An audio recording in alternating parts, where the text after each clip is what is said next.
At Valley, sustainability is fundamental to the way we do business. As Valley strives to meet the highest standards in environmental, social, and governance performance, let's take a look at how we're bringing this sustainability commitment to life here in Canada. We want to help create a future that is safer, greener, cleaner, and healthier. And we can do this by supplying the world with metals used to generate renewable energy, power electric vehicles, and build life-saving medical equipment. But we know how we supply the nickel, copper, and cobalt needed for these advancements is just as important, and we are transforming our business to make this happen. Valley's focus on sustainability starts with managing our environmental impacts. But it's more than that. We're pursuing a bolder vision, maximizing the benefits our operations create for all our stakeholders, from the people we employ to the Indigenous and local communities we partner with, to government and shareholders who keep us accountable. For us, it's about leaving a long-lasting positive legacy and establishing a new pact with society. This pact has us working to become a carbon-neutral company by 2050 and promoting or producing renewable electricity equivalent to 100% of our global consumption by 2030. It commits us to using as little fresh water as possible and reforesting impacted lands both within our operational boundaries and beyond. It's about us working to be the partner of choice by doing business in a respectful and transparent way. Valley's targets align us with the Paris Agreement on Climate Change and the United Nations 2030 Agenda for Sustainable Development, driving us to find new and innovative ways to operate. Across our Canadian operations, we're doing our part to meet these challenging targets, including reducing Valley's absolute greenhouse gas emissions by 33% by the year 2030, and driving greater consistency in how we engage and share benefits with Indigenous and other community partners where we work. Delivering on this sustainability commitment in Canada and achieving the new pact with society will not only help us build a better Valley, it will help usher in a cleaner, greener, brighter future of which we can all be proud.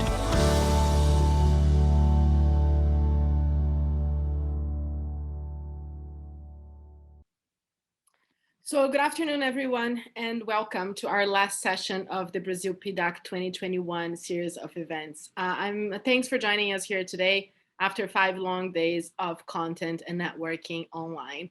I'm Carolina Alberna, CEO of the Brazil-Canada Chamber of Commerce. We're starting our afternoon with a live panel discussion on ESG aspects of doing exploration in Brazil. So without further ado, I would like to introduce Rafael Benck, CEO at Proativa and chair of our recently created ESG committee, who will moderate this first panel today of the session, ESG aspects of doing exploration in Brazil.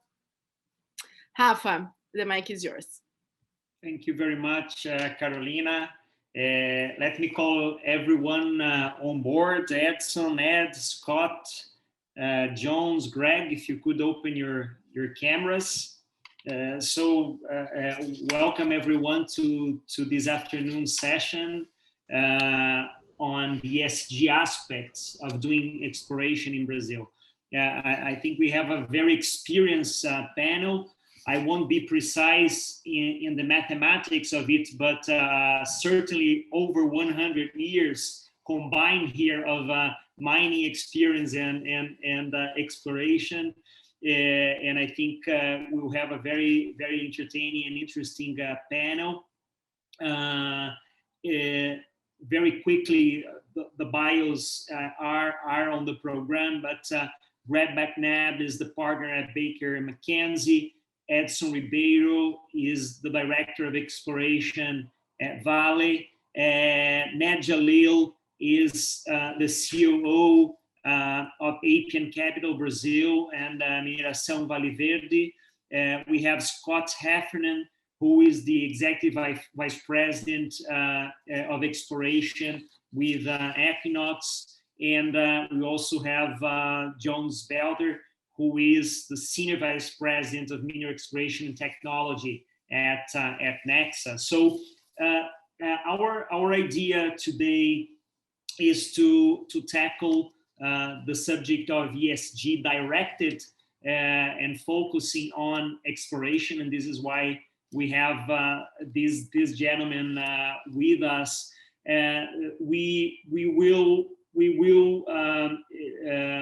proceed with our speakers. Firstly, with an opening remarks by Greg McNabb, and then we'll follow on with the remaining speakers. Greg will bring a background of how junior companies are doing in Brazil, bringing us a snapshot of how is the junior companies environment in Brazil, key numbers and so on. Then our speakers will try to of course, introduce a little bit of their companies, but then bring the social environmental dimension of the exploration work. And why have we conceived this idea of talking about ESG in exploration? So first of all, ESG is today on the news. Of course, social, environmental, governance aspects are not new to mining industries, to mining companies. If we don't take that into consideration, we cannot operate. We've learned it the easy way and the hard way throughout our experience. So our activities generate impact, our activities generate risk, and traditionally mining companies have been doing very hard and very professional work on how to manage these risks, how to prevent these risks, how to diminish potential impacts, mitigate impacts. So there is a lot of lessons learned from the mining activity itself. Now, why focusing it on exploration? The focus on exploration is exactly because exploration, be it a greenfield or a brownfield, is the moment of a new dimension for that mining activities, where we will have the first contact with that environment, is the first contact with the communities regarding this new endeavor, and therefore this is also the very primary opportunity of us to tackle a lot of matters that we deal with throughout mining operations. So this is the moment of the first contact, the moment of the first dialogue, and we've learned, and especially exploration has learned very quickly, that it's not only about the license, it's about the social license to operate, how we do things, and how we put things forward. So for exploration, how we are transparent and how we are straightforward about the things we do may determine our success and ability to really develop that project and in the future operate. If we don't start with the right foot in these primary activities, we will tackle how we are seen in terms of expectations, in terms of promises that affects directly trust. This is our ability of doing proper consultations, our ability to do the proper engagement. And this is how we frame the presence of the company, of that project in that environment. So it's a very crucial moment for all the subsequent activities in the mining activities. And this is valid for junior companies, and this is valid for big corporations, even if we don't have, in case of junior companies, smaller companies, as much backup and structure to do certain activities. We need to think on how we approach, so that this project, especially now when ESG is being brought to new paradigm, and investors are more and more interested. If I want to structure as a junior company successful project, I have to take care of these dimensions. So having said that, with this little introduction, let me first share the floor with Greg McNabb. Greg will do his opening remarks, bringing us this background about the junior companies in Brazil, and then we'll move on to the panel discussion. So Greg, the floor is yours, please. Great, thank you, Rafael. Bon dia, everyone. Thank you for joining us for this discussion. As Rafael mentioned, my name is Greg McNabb, and I lead the Canadian Mining Group at Baker McKenzie. As many of you know from us working with the BCC for years, we're a large international law firm that we've had the privilege of working with the BCC for years, and in particular in Brazil. Much of my practice involves working with mining companies coming in and out of Brazil, and the BCC has been instrumental in much of our success there. So we typically focus on the entire mining company life cycle and represent everybody across that spectrum, but a lot of our focus is on the exploration side of things, and that's what we're going to talk about today. So first off, I wanted to congratulate you all on making the best of this sort of global situation. That's important for a couple of reasons. The mining industry has always been resilient.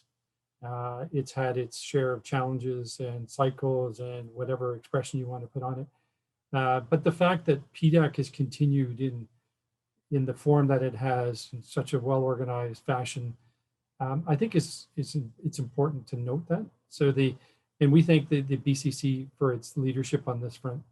As we will talk about, things are changing fast, and so it's important to be kept up to date. And this event and Carolina's leadership in it is fundamental for those of us that are trying to stay on top of things in our industry. So the main topic of our discussion, obviously, as Rafael just mentioned, it's ESG. And we're going to tie that to conducting mining exploration work in Brazil.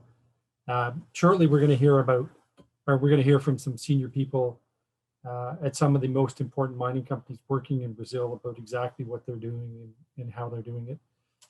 They're going to tell us exactly how their companies are adapting and implementing ESG principles to mining exploration activities as well as general operations. But so my opening remarks are mainly just to kind of set the stage for what those specific examples will revolve around. And so in the few minutes I have, I want to talk about a few of the priority exploration issues that Brazil has. And that should lead into some of the opportunities that my colleagues on the panel are going to talk about.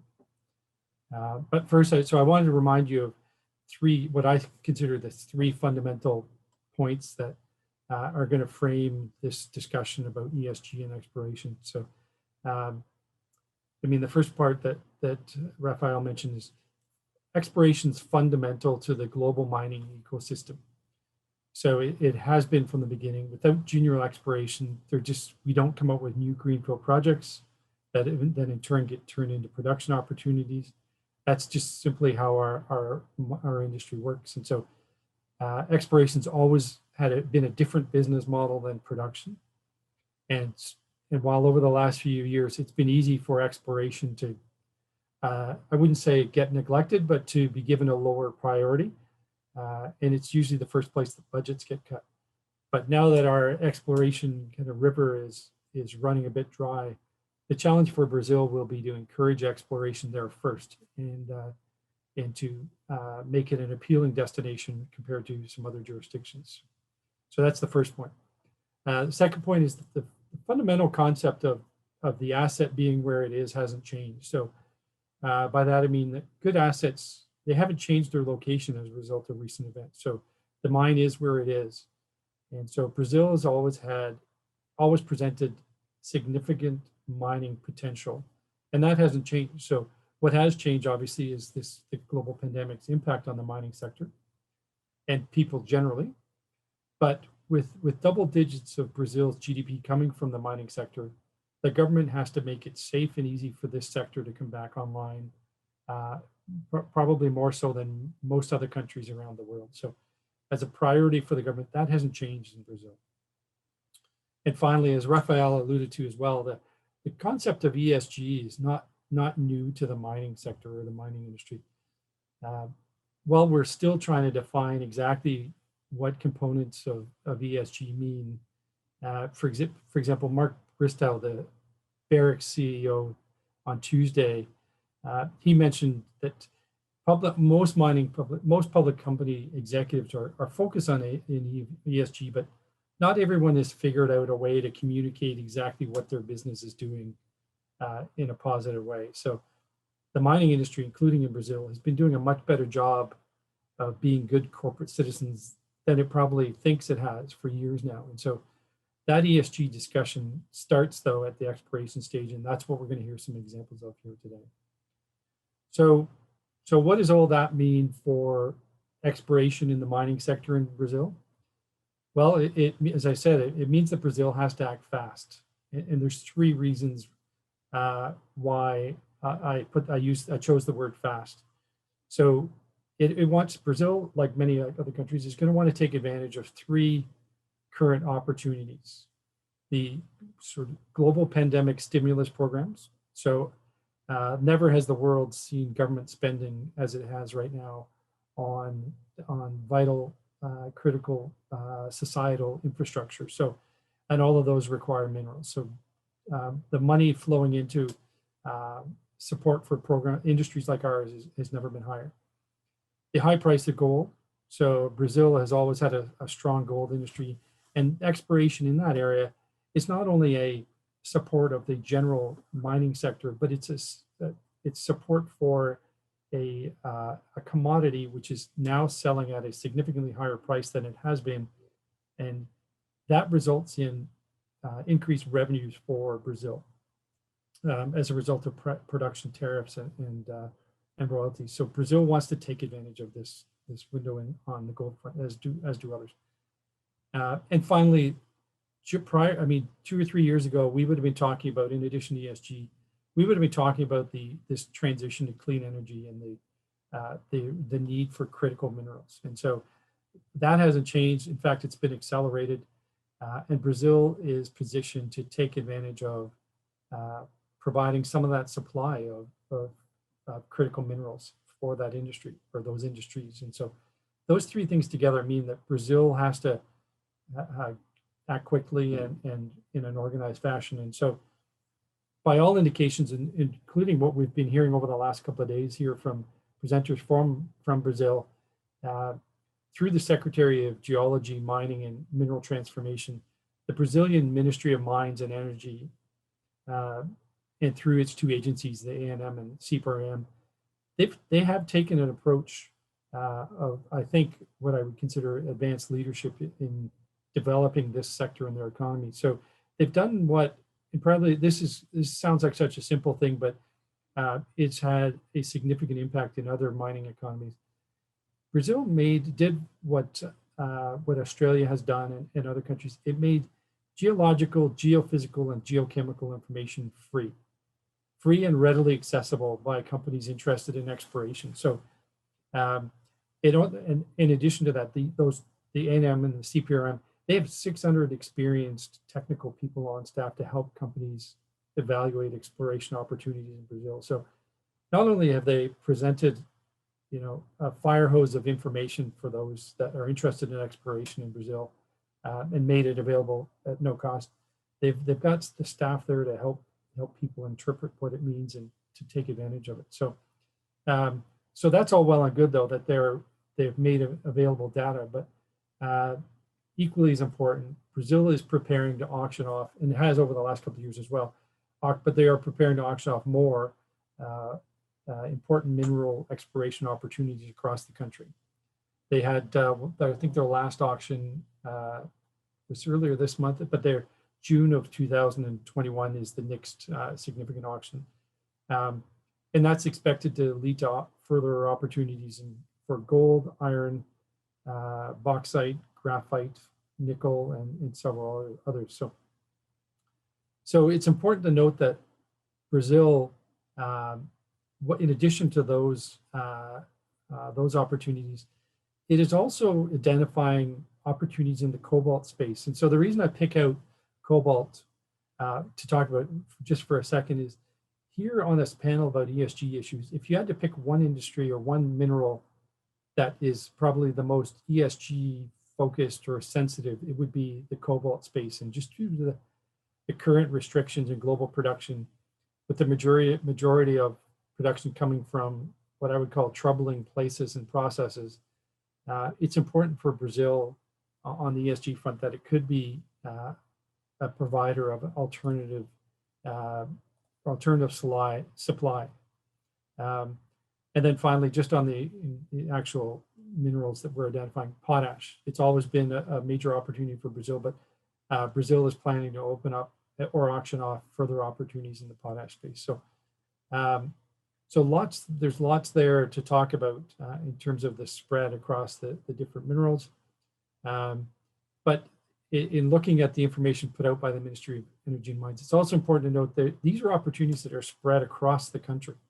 So everybody, like, I don't need to tell the people here that about the size of Brazil and its potential and all of those things, but these are opportunities across the country. So for exploration companies, they're not only going to have to be able to process the specific mineral they're interested in, but also where in the country that the opportunity is best suited for them. So there's now going to be that urgency of access or processing all the information that Brazil is making available and seeing if it's a fit with your company and your exploration plan. So what I would sum up with on that front is to say that there is a lot of information to process, but Brazil is making it easier to identify opportunities there. So not only identify, but to actually exploit or explore and develop. So, and those are the reason that this is important for Brazil compared to jurisdictions such as Canada or Australia or elsewhere, is in the past few years there haven't been any significant new greenfield exploration opportunities identified. So we've done a good job, I guess, of expanding on brownfield discoveries, but on the greenfield front, there just hasn't been anything significant come out. So as some of you would have noticed from listening in on the panels over the last few days, there's a few specific opportunities within all of that sort of countrywide map of exploration opportunities that I just mentioned. Gold and iron in Carajás, the southern Amazonian craton of Tapajós for gold, zinc, and lead. Northern South Francisco craton, northern Amazonian craton for potash and gold. And so there are a few as well. There's a few actually for copper, zinc, and lead actually. So while there are a large number of opportunities available, the majority of them are falling into those categories. So potash, gold, copper, and lead. So before I'll stop talking about sort of general things here in a second, but I did want to sum up by mentioning that the PPI program in Brazil means that there are significant opportunities coming up for auction. And so that's important because some of these are opportunities in areas that have not been previously explored. They are opportunities where there is existing infrastructure, and the Brazilian government is behind the process of further expansion and exploration in that. And I say that, sort of casually, but I think that's important to keep in mind as we're all sitting around at PDAC talking about, one opportunity in one country versus another.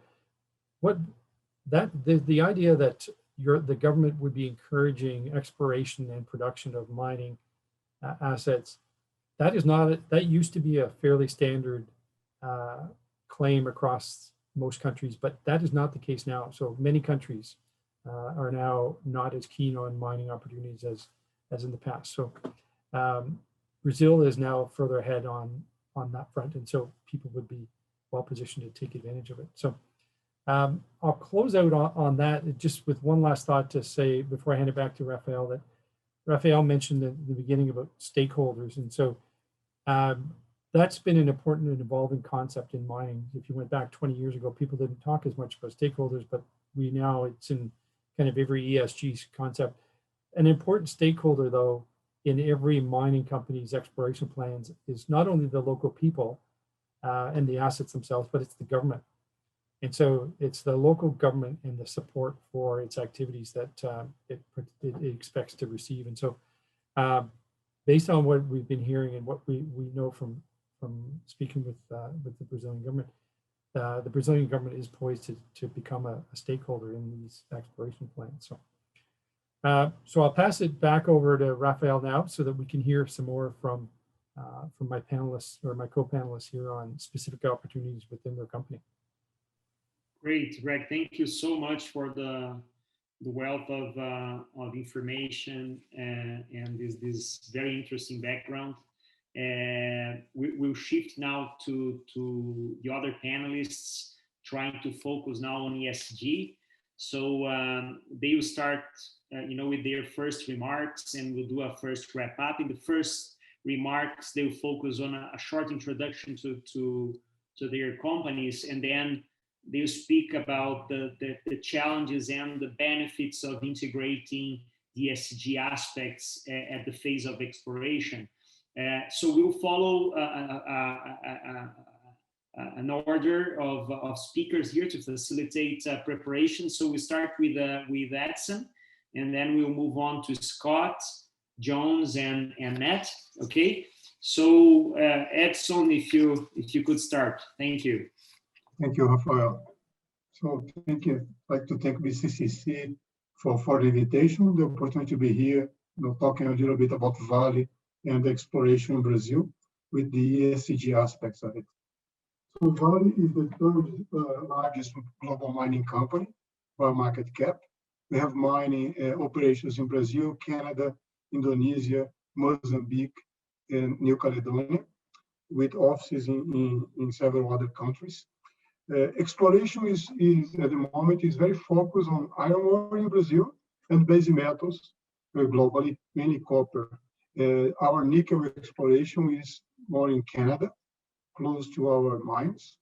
So in Brazil, we are 80% of our investment is in the Carajás region at the moment. So it's an Amazonian region, right, between São Félix do Xingu and Marabá region.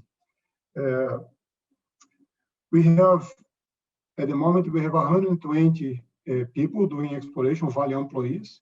And if we include the contractors, we have more than 800 people doing all the different activities in exploration. And that's both greenfield and brownfield. It's a large contingent. And as you can imagine, we have lots of interaction with the communities. And I think that today the idea is to discuss some of these challenges and some of good practices that we have to present to our colleagues here. Thank you, Rafael. Great, Edson.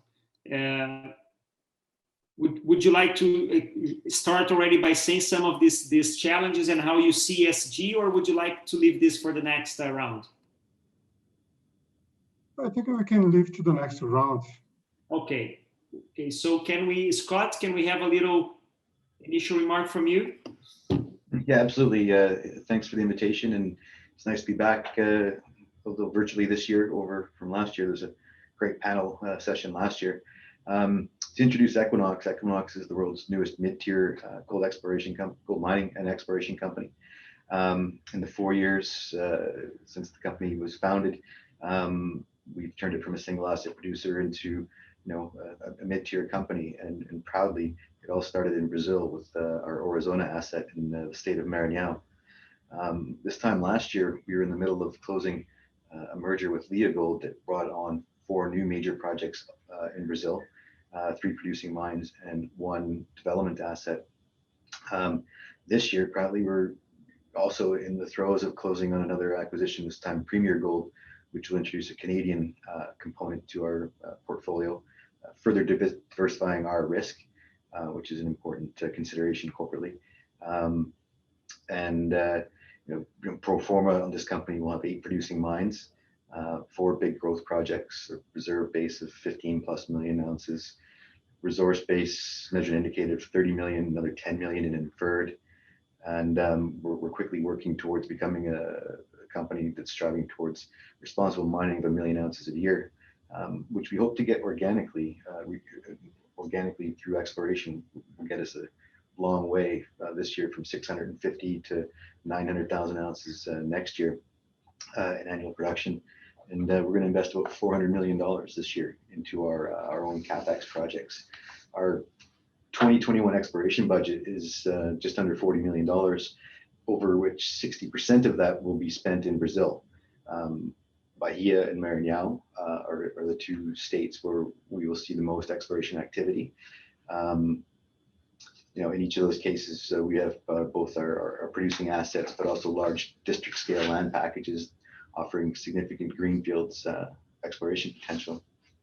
In an effort to be brief, to keep more time available for the conversation, as an intro comment to ESG, it's been said a couple times already that ESG is not new.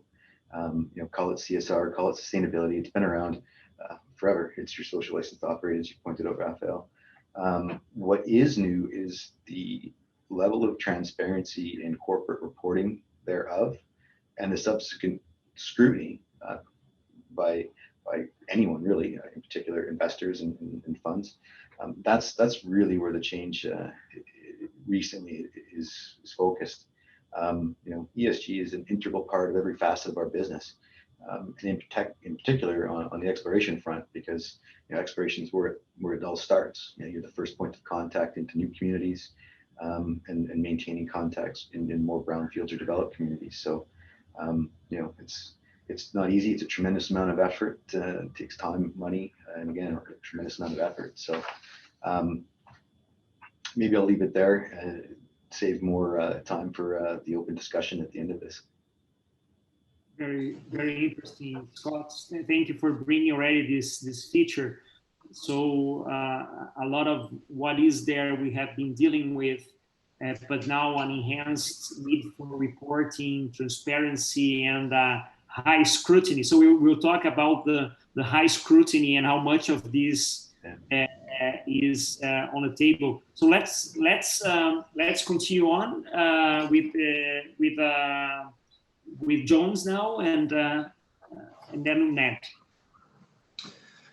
Okay, first I would like to thank VCCC for the invitation for participating in this panel here, and I sincerely wish that you and your families are safe and healthy with this pandemic out there.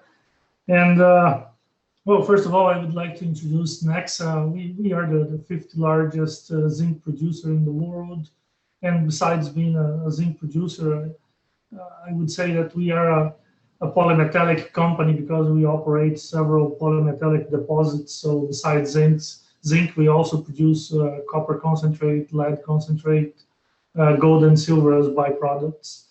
I would say that we are an integrated company, mining and smelting, and we export metals for all the continents. We are listed in New York and Toronto Stock Exchange, and we employ or generate jobs for 12,000 people. We operate 5 mines, 3 in Peru, 2 in Brazil. We are building a new mine in Brazil, in Aripuanã, in northwest Mato Grosso, in West Brazil. In terms of refineries, we have 2 zinc refineries here in Brazil and 1 in Peru.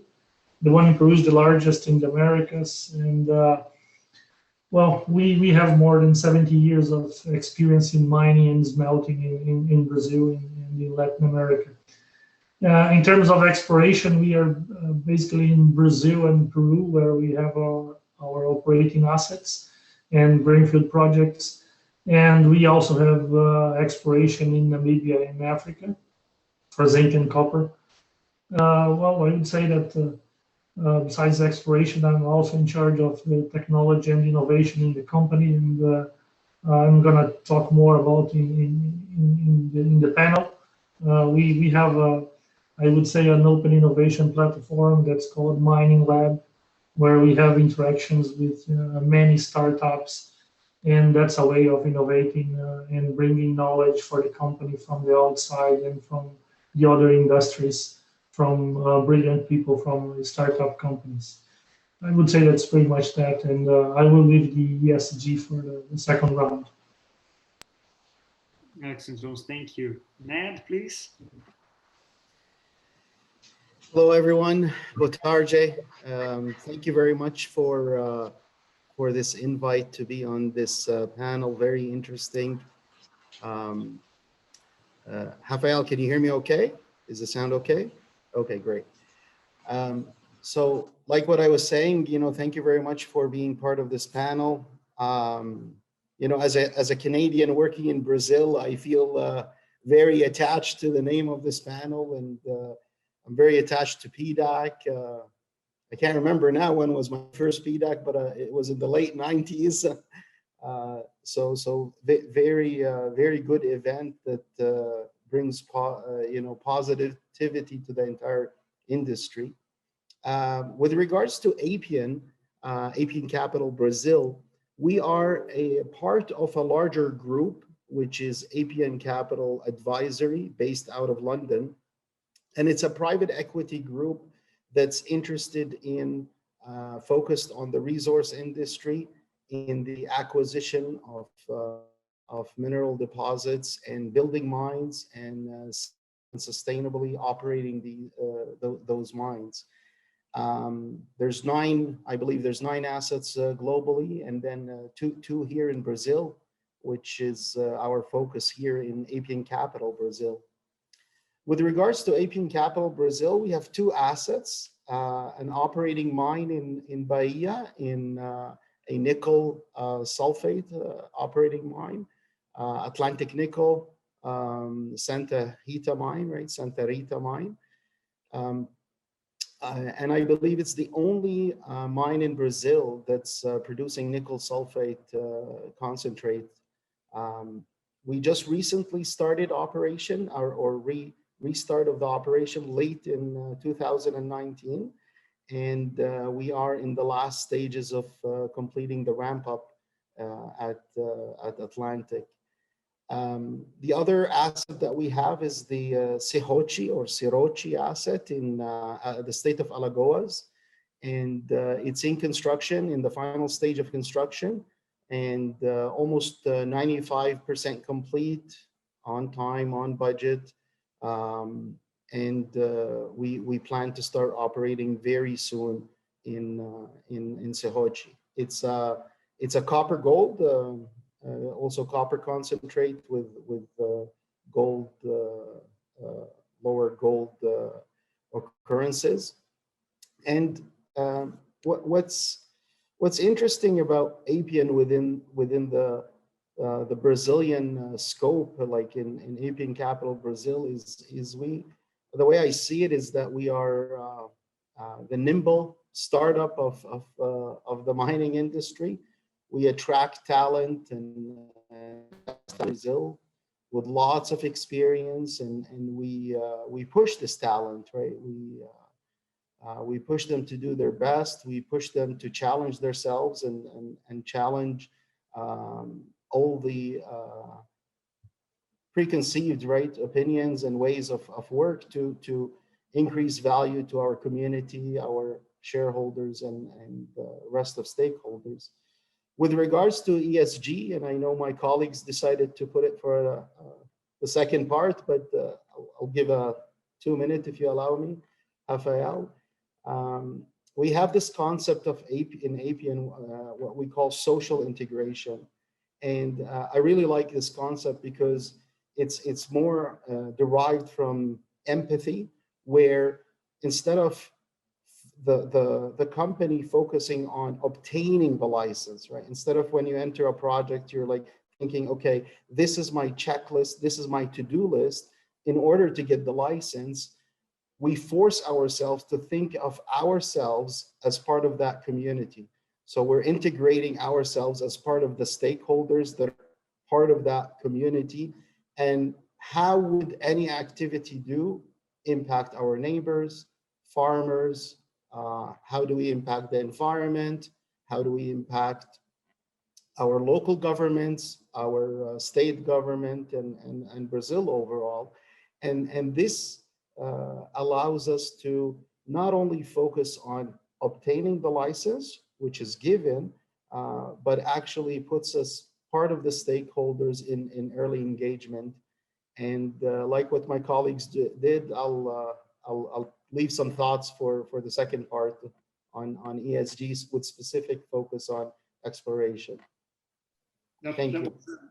Thank you, Ned. That was an excellent kickoff of discussions with what you bring.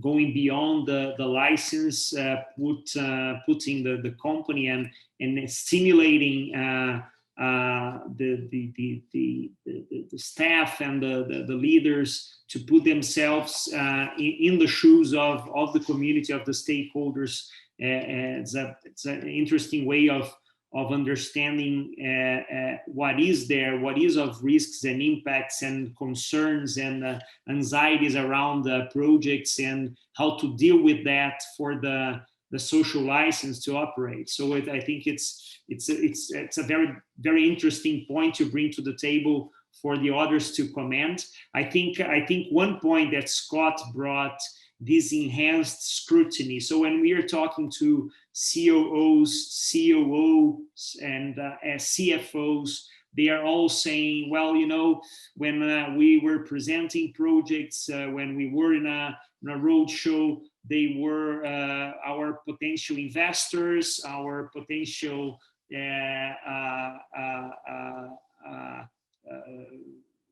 interested parties were asking about the quality of the ore, about infrastructure, about timing of development, and now more and more we see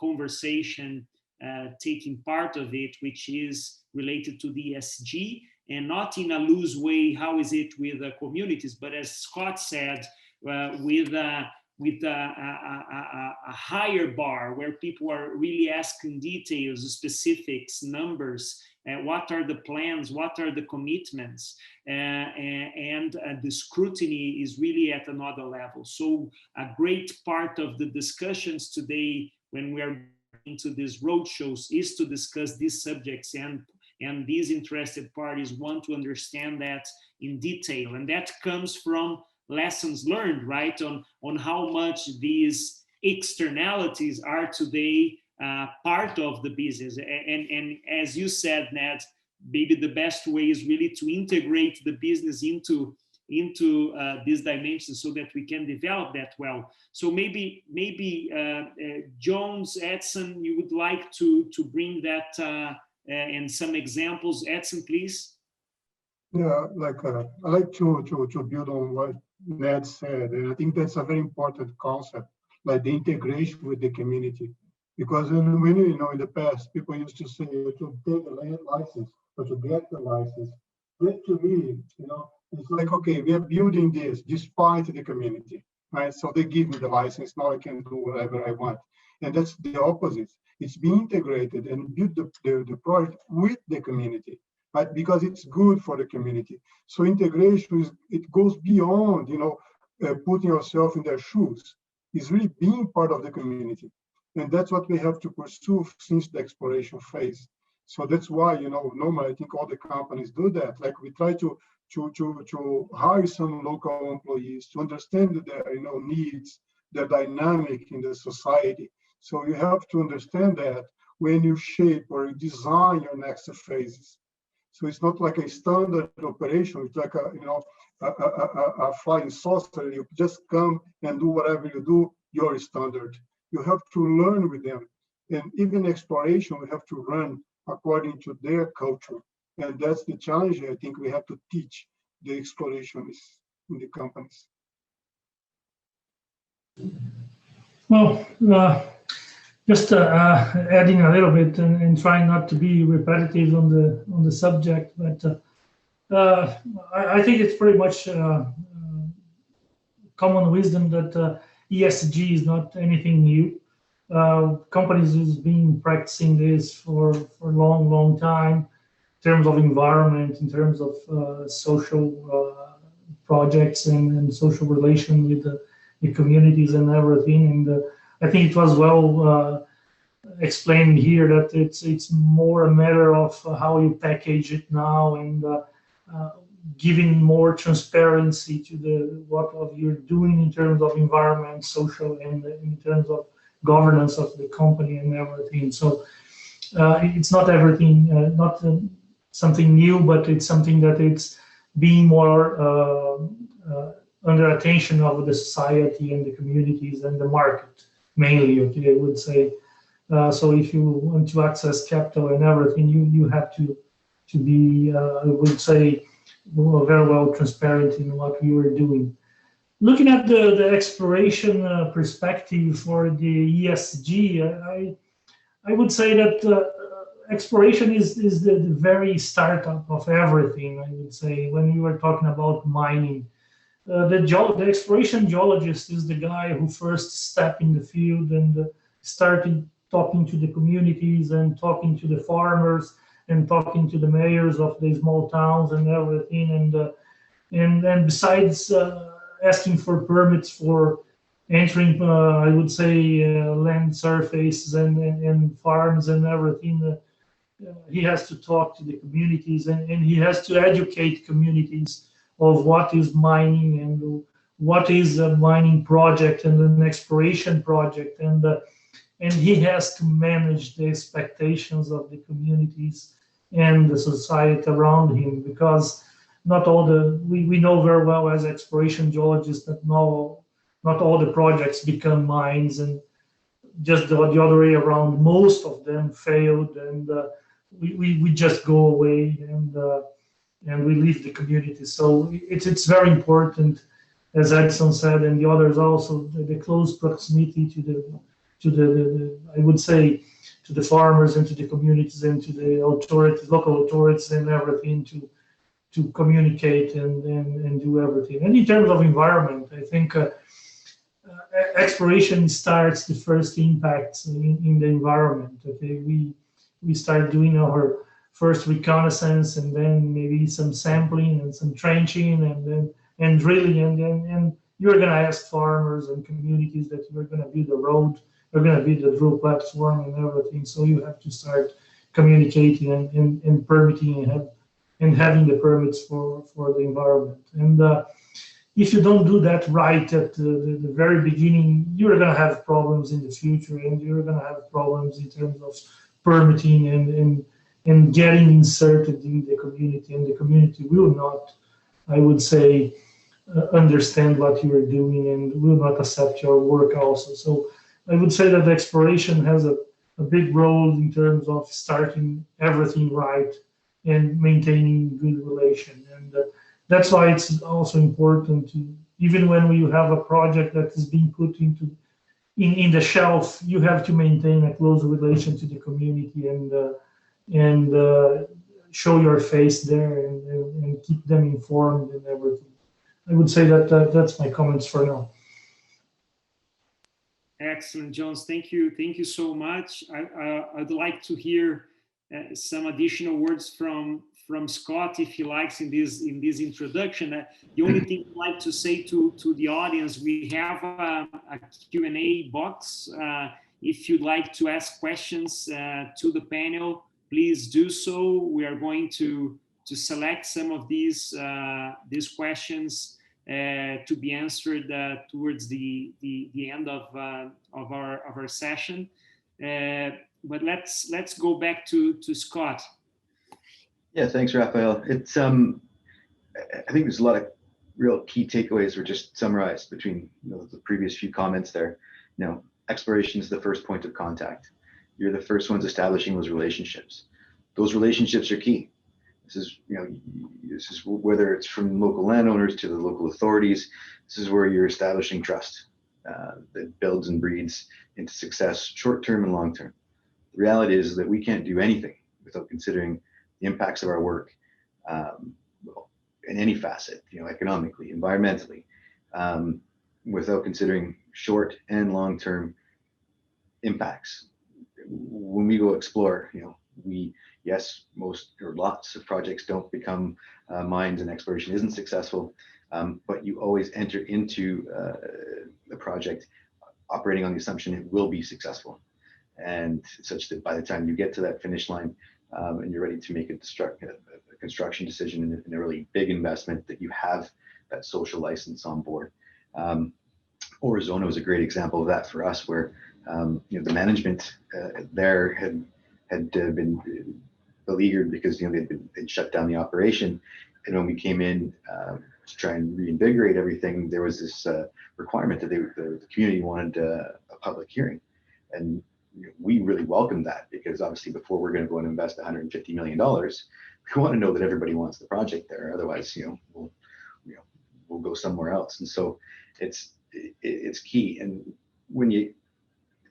and Jones also hit the next step. It's that relationships, the trust, and then it's the education and expectations that are set.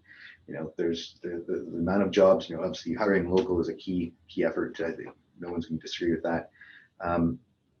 But a lot of it is the education and expectation, just in terms of number of jobs.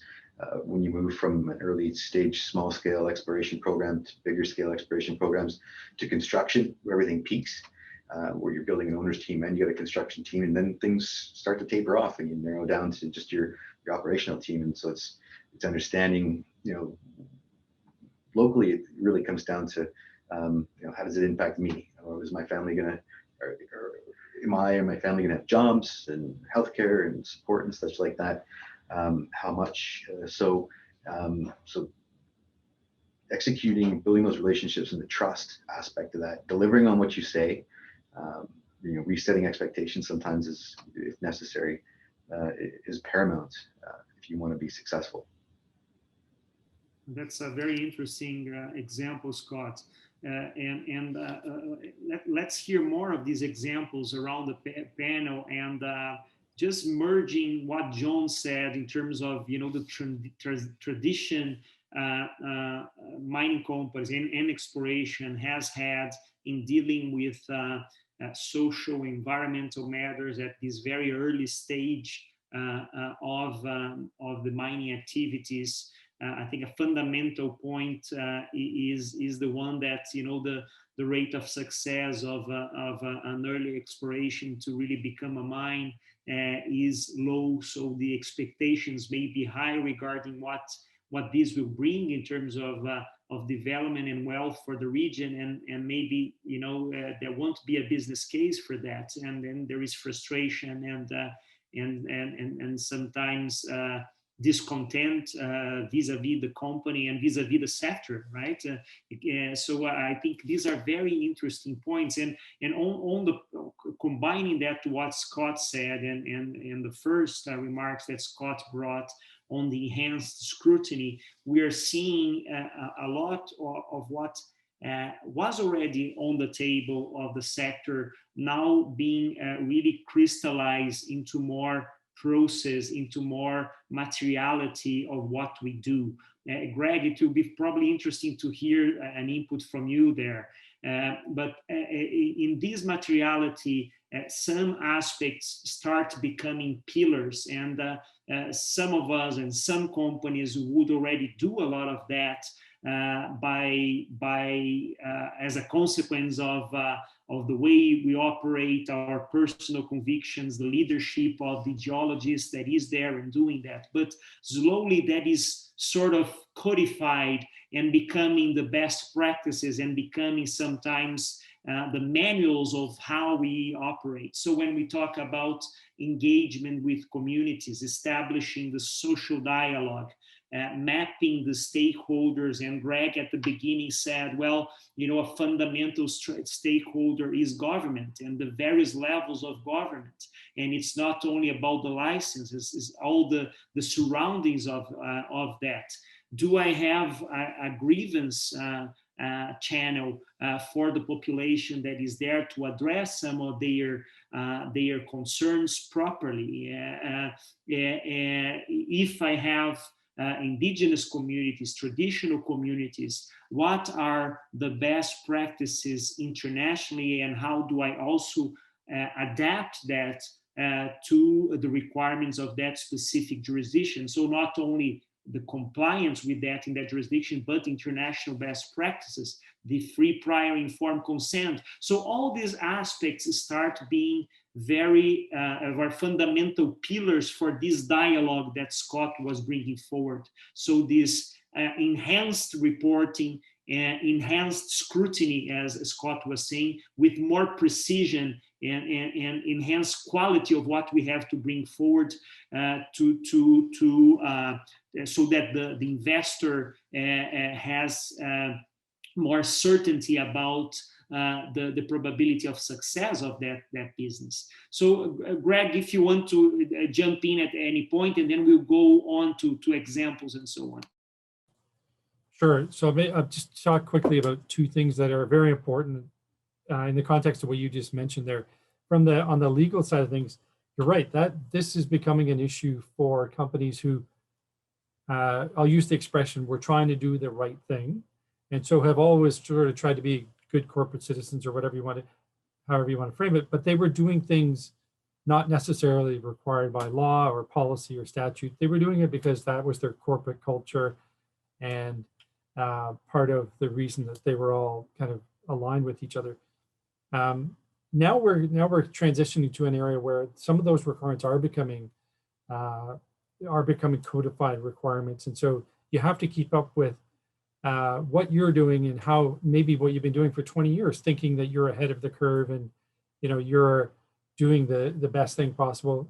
It may or may not be consistent with how those laws and rules are transitioning into effect. So you do have to be careful, and you have to, once you say you're going to do something, you actually do have to keep up with it. The other aspect, though, on the ESG reporting front is there's dozens of ways that you can measure your ESG compliance and the different reporting mechanisms. And so it can become almost a full-time job for a company, keeping up with what criteria are we measuring ourselves against, does that, and which ones aren't we? So you can't be everything to all people. And so you do have to, it's an important commitment on the front overall, but you do have to sort of pick your battles and identify what you're going to report on and kind of stick to that, and not get distracted with all of the other things that we're not reporting on. So it's an area of focus, and it's becoming increasingly complicated. Excellent. So let's move on with examples. I think it's been interesting for the audience. And maybe Ned, would you like to bring some case? Yeah. Thanks, Rafael. I actually would like to build on where Scott took us and Greg commented before I jump to more concrete examples. But I wanted to build on that. For the industry overall, right?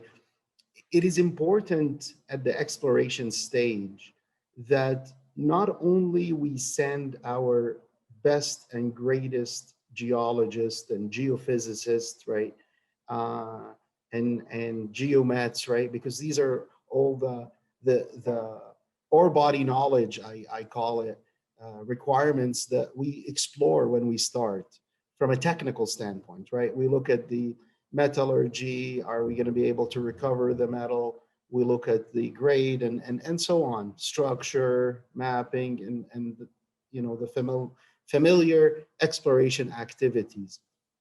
And we invest a lot of our energy and talent in that. One key point that I always think about is that everything we do through our people. So it's very important for the industry, in order to be successful on that front, to put also their talented people in ESG at the early stage. Whether that is in, for a large organization that has the human resources, they can deploy the team early with the exploration geologist. And they can even further train their exploration managers and directors on how to communicate and how to look for opportunities to communicate, whether it's with governments or environmental aspects or indigenous communities around them or landowners and so on. And one thought I had as I was preparing for this panel, I thought about junior mining companies. And budgets are tight, and like what I believe someone has started, maybe Greg mentioned, that things get dried up. But look, the information is available online, right? There's a lot of wealth of information is available online, and a company can utilize that. And I'm thinking in the scope of a smaller junior company where they can utilize that knowledge and then utilize a consultant who's expert in that field. That would be right fit solution for those companies. The key point is, if we want to be successful, and the industry has seen this, right, in the definition of reserves and how it's not only about confidence in the geology and mineralogy, but economically it has to be viable. Then they added the tailings component to it, and now we added the ESG component to the declaration of reserves, right? We can't declare it until this whole picture, this whole integrated picture is there. So it's very important that we realize that we do need to dedicate talented people into the ESG front at the early stage of the exploration. I wanted to share this with you as an example that I've seen being successful in Appian, despite that, let's call ourselves mid-tier in Brazil, having the two assets. We do have a strong ESG team. We've paid attention, from the beginning, that the executive committee paid attention to that and had dedicated resources from the get-go before we started construction, for example, of Sohochi. Yeah, that's very, very precious, Ned, the human component, right? And how much the training and the development of competences for this purpose is so relevant. A very interesting point you raise. Let me shift then to Jones and then Edson, and then we'll go back to Scott to wrap up the part of cases. Jones? Yeah, I think Ned put it in a good angle. I would say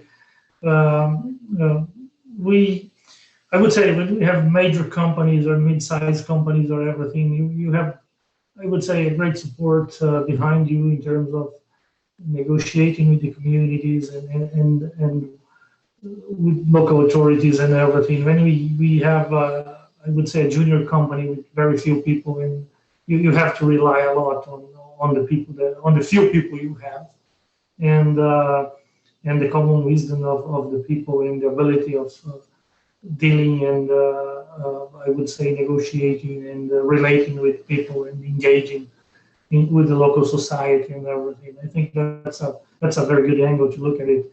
And I think ESG, more than putting environmental, social, and governance, but it puts the three things together. And besides that, it also requires that the company, I would say, widespread that or spread that out in the entire structure of the company, and start training people and start making people more aware of the needs of looking at all the things, and not only in your job or in your silo or in your specific task in the company, but looking more broadly at the society or at everything. Okay.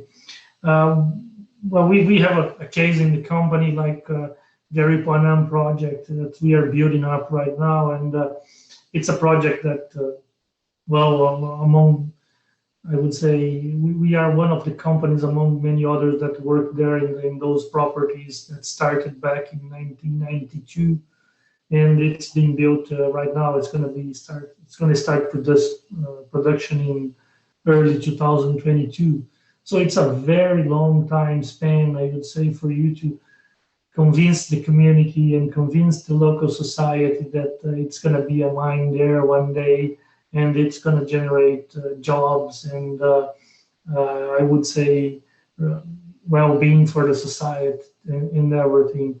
And once you start building it, it's important that it's, I would say, a joint effort. It's not only a company building a project and I would say taking local people to work everything, but you have to build it jointly with the community and to the local society, and then because you are going to be working there for decades and for many years, and you have to improve, I would say, local standards and everything, not only with social investment, but training people, making local people more conscious of environment, of social and everything. I think also mining companies bring lots of good things for the local society in terms of, I would say, general development, besides only I would say the asset that's built there and generates taxes and generate jobs and everything.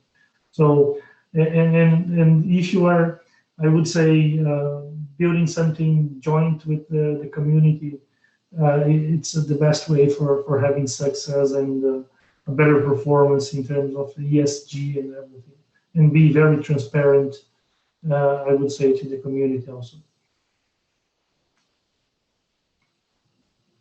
Thank you, Jones, very much for these additional remarks on this context. And Edson, would you like to also bring your perspective? Yeah, like you asked for some concrete examples of what you are doing in exploration. So I'd like to present a couple of tools and behaviors and some actions we did with the pandemic in exploration. So Ned mentioned the training of the geologists and the managers and the senior people. So that's exactly what we did. So we provide some tools. So now when we first arrive to a new area, the geologists can run a social diagnostic. So they have a series of questions and things to observe, because normally it's not about being nice only, it's about observing the environment, and taking notes. So they can say, okay, who is the community? What are the economic activities? What is the dynamic inside the community? What are the social groups? Is there any pre-existing conflict? If yes, what are the reasons? So you try to understand the local culture, right, before you start, operating there and offering some kind of support. So we don't have a standard package that we offer everywhere. It depends a lot on, what are the needs, the real needs, right? Because sometimes you have the wrong interlocutor, right? You start talking with somebody that does not represent the community or not the real needs of the community, and you have to be aware of this risk.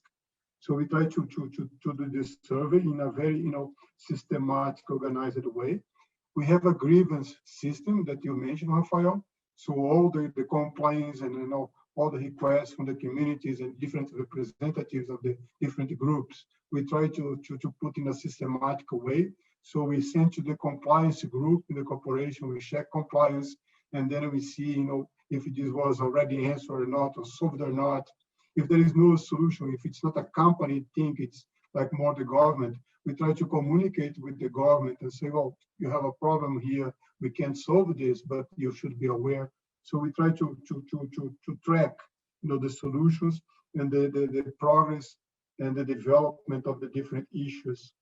In communication, we also train our geologists to present the code of ethics.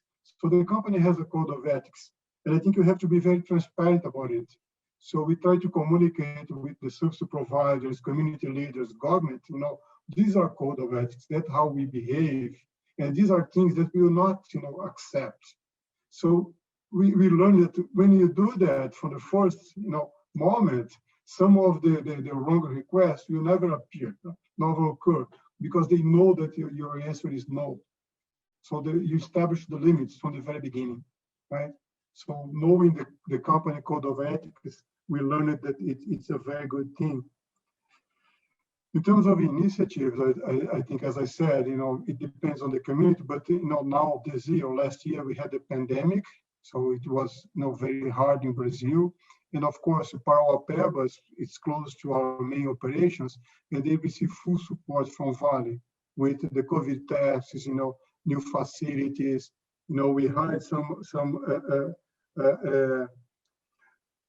experts from Einstein in São Paulo and sent to Parauapebas to provide some training to the local, health group. But we did a similar thing in São Félix do Xingu, where we don't have operations. It's very early stage project, so we could not provide all the same things. But what we did, we provide some training to the health professionals. We donated some, PPEs. We help them to improve the facilities, something proportional, because we are part of the community, so we are protecting everybody. And just, providing training and, some support and giving real information, because in a world of fake news, making the right information, be there to these people to make their decisions is also important. So these are things that we can do very easily and have very low cost. Very, very interesting, Edson. Thank you so much for the very concrete examples. And there is a question here specifically about indigenous peoples and traditional communities and the free prior informed consent. So how is this working in Brazil? How companies are dealing with that? What tools are being used? What are institutional strategies being adopted in order to respond to the right of prior consultation? So I think all of you would have an interesting perspective. Also, Greg, maybe from a legal standpoint. But let me open maybe to start with, if you have any specific case also you would like to share. So anyone to start? Do you want to start, Scott? Sure. Just to be clear, with respect to, we're speaking to the question regarding the quilombolas, correct? It can be about quilombolas, for instance, with a traditional community, yes. Mm-hmm. Sure. So yeah, there's a question that popped up on the other side of my screen there, so I got distracted by that. So, in general, our approach is, it's boots in the field and inroads and just making contact and establishing relationships with all parties, peoples, however they're organized, administered, and so forth. So the question that came in was along the lines of the quilombolas and how does that, what does that represent, or what's the approach? So, in one of our projects, we do have a quilombola. There's a couple, but there's one that's close to an area that we're interested in exploring. And so while the area is outside of the quilombola itself, we've still taken the initiative to reach out to the quilombola.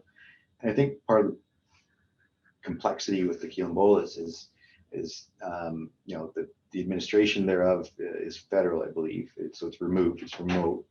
And that locally, residents might not have legal title, which creates uncertainty and nervousness. And speaking from experience and the feedback that we've had from some of our interactions, this is with families in the field. And so in our case, we've taken the initiative, and they're identified as a stakeholder, not because we're working on the quilombola, but we're 15 kilometers away. But you know what? We're there in a remote district, so everybody knows we're there and doing stuff. And we feel it's much the best approach is to make contact, establish relationships, communication with everybody, so that everybody's informed about what it is we're doing, where we're doing it, and obviously with that comes the education about impacts, potential for jobs, and the scale of the work, if there's any sort of real or small environmental impact, short-lived, potentially long-term, and so forth. So from Equinox's perspective, we want to get out in front and establish relationships and communication with all parties, regardless of perceived or real rights and administration thereof. That's a very, very good approach you bring forward, Scott. And I think this very proactive modus operandi you chose. You said 15 kilometers. Maybe if we would go to standards of compliance in Brazil, if we go to the ladder, that would be unnecessary. But really to conceive a broader spectrum of influence and have this proactiveness in engaging and being there is really a sustainable approach towards how to deal with these communities. And in Brazil we have sometimes gray areas of how licensing processes will happen in state level and national level, and what the national level will require and the state level will require. And because of this loophole, sometimes the entrepreneur will be in a position of confusion. And I think this approach you suggest, Scott, is the safe one. And sometimes it will mean beyond compliance, but definitely alignment with international best practices. So we're not going to discuss if it's 8, 9, or 6 or 15 kilometers. Our approach is to engage, is to follow the process of dialogue, of consultations, and bringing forward. Edson gave many examples in this regard on how to approach that. So I think very interesting point, Scott. Let me open to other examples of the panelists. I don't know if anyone would like to jump in. Please, Greg. So, Rafael, this is an important issue for the mining sector, and it's a difficult one. So the issue is it's arising from just how long it takes to develop these projects and to conduct exploration. So when I mentioned earlier about, at the time a company may be conducting itself in a way that it thinks is, it's engaged with the community, it's doing its best. And then, 5 years later, a court comes along and in hindsight, second guesses whether or not their behavior met a new standard that has evolved in law. And so, all of a sudden a company can find itself on the defensive because of a change in either new standards or in international best practices or in the law generally. And it can throw you off because you as I mentioned, you developed a project, or you started to, in compliance with what you thought was all that was required of you. And then, 5, 6, 7 years later, you're all of a sudden you're on the defensive because of these evolving standards. And so I think the best way to get yourself out of that situation, though, is just to avoid those conflicts in the first place. And as Scott just mentioned, like maybe the engagement process is an ongoing sort of fluid one. And so it's not something you just do at the beginning and then kind of you sign a piece of paper, you agree on it, and then you move away. And then later on you say, hey, you agreed to that. So that's all we have to do. And so I think that's what we've been talking about here with everybody on this panel, is that to avoid those legal issues from popping up, you do have to keep that engagement process as being an ongoing one. Yeah, that's a very good point, Greg. And I think on John's point of how much we've had experience throughout the decades of the industry dealing with social, environmental, governance matters, the point that Scott brought forward on enhance aspects for reporting and scrutiny, definitely in this jurisdiction we're talking about, which is Brazil, the component brought forward by this person in the audience called Marta, this factor is certainly one where people, or the investor, the junior company, the one that is pursuing the exploration, wants to look at, and not only trust the simple compliance, but really apply the best standards to avoid the situation, as Greg said, judicial appeals that may suspend the license and so on because of a lack of approach towards the direction that Scott brought forward. So I think this is something really to keep in mind when we speak about ESG aspects in Brazil. I don't know if any further comments from the panelists. Scott, you want it? Yeah.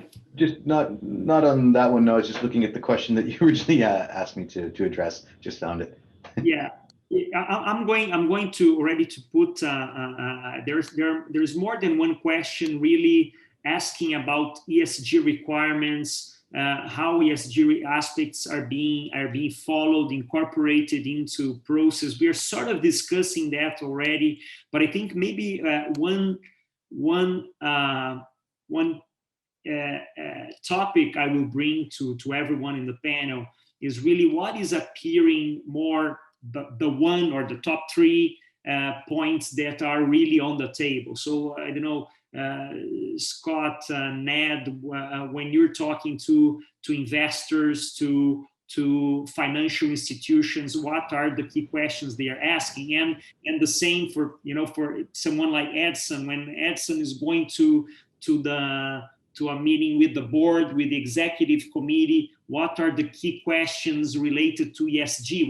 If there is a new project, if there is, I don't know, a target junior company, Vale is interested to acquire, or Nexa is interested to acquire, what is the ESG dimension that I need to bring to the table, to the board and to the executive committee, so that they understand what I'm looking at? So I think that will be a nice thermometer, let's say, an indicator of a lot of these questions that people are asking here. What are these ESG requirements that are really popping up, right? So let's go to a round of perspectives about it. Can I start, Rafael? Please, Nat, you go ahead. Okay, so I'll give a little bit of flavor, and then my colleagues can complement. But like I don't know how many years ago, but years ago, the focus every time we wanted to speak to investors was number of ounces or number of pounds when we're talking about different commodities, right? Let's take gold, for example. So how many ounces and the cost of extraction, and is it refractory or not? And we used to spend a lot of time preparing for that, right? And prior to going in front of investors, right? What's very interesting is that now the topic of ESG is top, right? I think I've seen in the past 12 months, for example, lots of discussions, obviously, on tailing storage facility and the impact on communities and how the industry has matured in Brazil to the greatest and utmost standards, and we really transformed the image of that. So that's top of questioning for a lot of investors to get confidence in genuinely the sincerity and the reality of the operating company in taking care of all stakeholders. Another very interesting comment, which we already addressed, is are there any indigenous communities around us? Have we looked? Have we spoken to them? And it's these limits, and I can't recall, so excuse me, the exact laws in Brazil, but there are limits.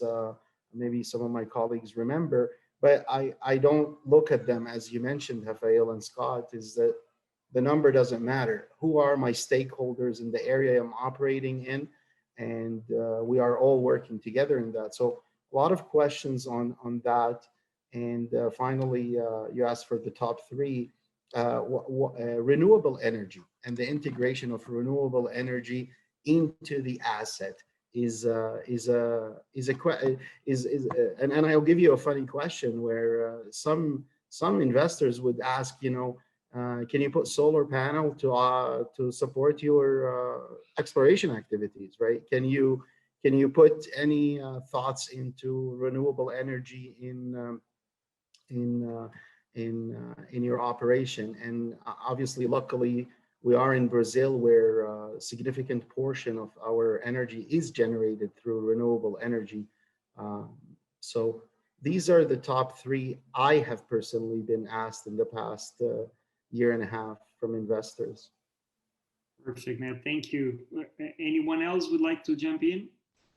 Yes, I'd like to jump in and then just add something there. I think when, well, Ned put it very well. I think prior they look at much more on NPV and internal rate of return and everything, and the size of projects and everything. But I believe nowadays the most common questions are, how is your relation with the local society? How is, I would say, what's the perception of the community around you of your asset there and of your operation, and which legacy are you going to leave there after mining, and in terms of environment, if it's I would say a regular tailings dam or a dry stack facility, or if it's if you're going to recirculate all the water, and or you're going to keep consuming water or something like that.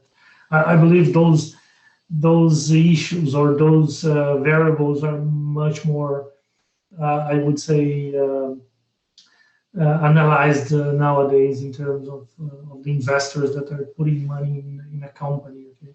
So it's much more looking at the environmental and social side of the business than only on the economics and the size and of the operation. Thank you very much, Jones. Anyone? I just confirm, when I have to present any opportunity to the board of directors, this is exactly how they describe. So social vulnerability, carbon emissions, and also we consider the integrity, the compliance, so who you are dealing with. And so you have to complete a full due diligence about the company, the directors, the employees, how is this company in terms of integrity and compliance is also important for us. Perfect. Scott, would you like to? It's interesting because the whole ESG phenomena, I'll call it. Yeah, it's new. Not to get too repetitive here, but we noticed it obviously in Equinox's rapid growth. We required significant access to capital, whether it be direct through debt and others, and hence our good relation with Appian and historical relationship with Appian. But in parallel with that, it's a green light for the bigger funds to actually invest in a company. So in this, we know there's a pivot where all of a sudden, to Ned's point, no one cared about the viability of our projects, what the margin of the IRR was. It was all about what's your ESG standing and rating, and really kind of emanated out of Europe is where we noticed it first, and kind of put us on our heels. Like, okay, well, this is all this work we do, but now we've got to figure out how to get it up front and present it in a meaningful and as an industry, working towards a standardized fashion. And we all have our ratings and so forth. So it's in parallel, we've touched on the scale of companies a few times as well. For a junior company, you do need to work on your social license and and so forth as well. But you've got a limited amount of capital, and there's little immediate value creation with your social license. It's the green light and the value comes when you go to make a construction decision 5, 15, 20 years down the road, that you've got that social license baked in. So they're having to pay out a lot of money to which there's no immediate value or return to the shareholder. So hence the aversion to do so. There's a tendency, not all, but some, to do as little as possible. From a consultation approach, to make sure that you don't have skeletons or other previously identified stakeholders coming forward in the last minute, raising their hand saying I have an issue.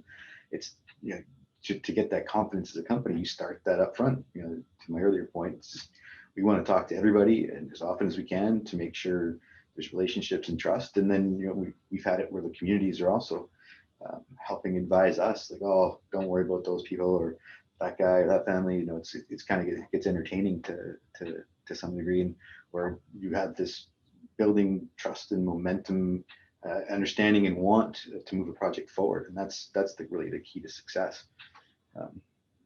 Fantastic, Scott. I think this is really the way you put it is, it really portrays what is the game changer, right? I think this arrival of the capital around the ESG discussions has brought another level of substance to the discussions. I think capital, when thinking risk management, is really thinking of the materiality of these matters and how much it may affect, of course, money at the end of the day.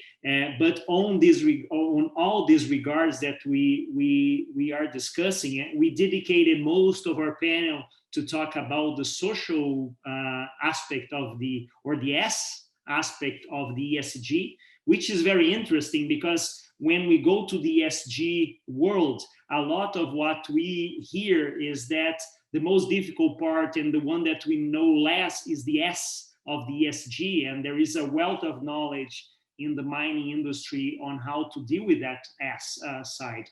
And Ned brought a very interesting aspect of the carbon dimension and how much the neutralization commitments that we are seeing by countries, by financial players, by operators, by companies is really bringing this convergence around commitments and plans to reach these commitments, credible plans to reach these commitments. And Edson brought, in addition to that, a fundamental pillar of the ESG, which is governance, the integrity of how this is happening on the ground.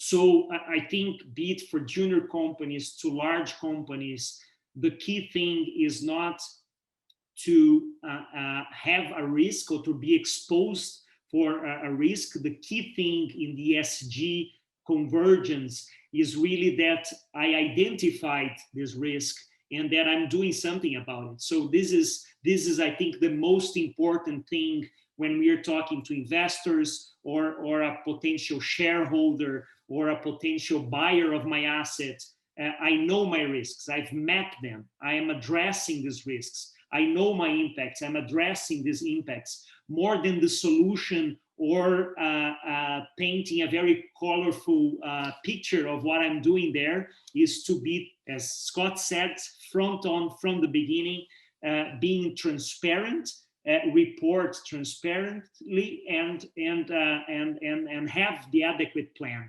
And this is probably the best way to have a sustainable project, sustainable exploration, future development, and future operations, starting with the right foot. Unfortunately, while we have other questions, this topic is really exciting. I'm sure with each of these panelists, we could spend days in knowledge sharing, as Ned said, coaching new generations and the players who are on the ground. But thank you so much, Greg, Scott, Jones, Edson, Ned, for your contribution. Thank you so much for the BCCC to put this in place, for the BCCC leadership in fostering this kind of subject. Special thanks to Edson, who also inspired these discussions from the beginning. And we'll have to come to a closer now, unless any panelist has a final point. We will end our panel. Very good. So thank you very much, Carolina. Thank you very much. And we are wrapping up. Thank you so much. Wow, this is a lot of very insightful information. I've been learning so much in the last 5 days. I have to say that I think I'm almost considering myself as part of the mining industry now. So thank you very much for sharing all your insights and your knowledge with our audience. We're very excited to have you. And now having Rafael leading our ESG committee, I invite you all to join us in a lot of even more meaningful discussions on all the ESG letters, specifically in roundtables, and really to exchange ideas and exchange benchmarks. I think this is kind of the main objective of creating this committee and continue the discussion beyond PDAC, right? So to bring other sectors as well, and really to promote that high level and strategic exchange. So thank you very much, you all, Edson and Scott, for helping us coming up with this theme, and Edson for leading the organization of this panel. Jones, Greg, Ned, Rafael for being part of it. Thank you very much, we appreciate. So I do want to thank everyone who stayed here with us until the end. Just like that, this is the end of our first, and I hope last, virtual Brazil PDAC 2021. So let's keep the virtual very close. I hope to see you all back in Toronto next year. But once again, I would like to thank the organizing committee of Brazil PDAC 2021, led by AGIMBE, the Agency for the Development and Innovation of the Brazilian Mining Sector, for the partnership and trust. This event wouldn't have happened without you. I would also like to thank the other members of the committee, the Brazilian Ministry of Mines and Energy, the Secretariat of Geology, Mining and Mineral Transformation, IBRAM, the Brazilian Mining Institute, ANM, Brazilian Mining Agency, ANPM, Brazilian Association for Mineral Research Companies, CPRM, the Geological Survey Brazil, ABMAC, Brazilian Machinery Builders Association, and CCBC, our sister chamber, the Chamber of Commerce Brazil-Canada, situated in São Paulo. I would also like to thank all our sponsoring companies, again, for the trust, for the financial support, for participating in all the discussions and showing your projects. So our platinum sponsor, Vale, our gold sponsors, ALS, Appian Capital Brasil, Export Development Canada, Aerocopper Mineração Caraíba, Nexa Resources, Serabi Gold, and Wheaton Precious Metals, and our silver sponsors, Forby Mining, Amarillo Gold Corporation, Baker McKenzie, Belo Sun Mining, BMA Law, Brookfield Asset Management, Sescom Barrier, CBPM, Equinox Gold, G21 Consultoria, Geosol, Great Panther Mining, Horizonte Minerals, Jaguar Mining, Kinross Brasil Mineração, Landing Mining, Promon Engenharia, Sigma Lithium Resources, Toronto Stock Exchange and Toronto Stock Exchange Ventures, and Valor Metals. And last but not least, our partners, the Embassy of Brazil in Ottawa, the Consulate General of Brazil in Toronto, Global Affairs Canada, and Protiva Results. Without you, the event wouldn't have happened. And we really appreciate you being here today and staying with us until now. Also, can leave today without thanking our staff, Mariana Nadai, our social media communication, and my right and left hand here to put this program together. Thank you, Mari, for all your effort, for your commitment. I would also like to thank our incredible team of interns that helped us put this together: Thiago Moreira, Cecilia Pinheiro, Sukchen Sidhu, Ita Esmeli, Marian Johnson Runkind, and Surya Suresh for their contribution and for the hard work. And of course, the members of the BCCC Mining Committee, Frederico Marques, Daniel Risica, Edson Ribeiro, and Greg McNabb, for the continuous support, inputs, and insights. I would also like to thank you all for joining us. It was a very different PDAC, but nonetheless, I really hope that you had a very good time and that was productive, that you were able to make connections and spread the information about your company. And I truly, really hope so to be able to welcome all of you in Toronto for the 16th edition of the Brazil-Canada at PDAC 2022 in March next year. If you're interested in learning more on how to become a member of the BCCC and join this incredible community of executives doing business between Brazil and Canada, please reach out to me. We have committees, we have a lot of activities going on. So please let us come talk to me to see how you can be part of the BCCC. And I wish you all a great night. Stay healthy, stay safe, stay home wherever you are. And I hope to see you all very, very soon. Thank you very much. And thank you for being here. I appreciate that. Thank you.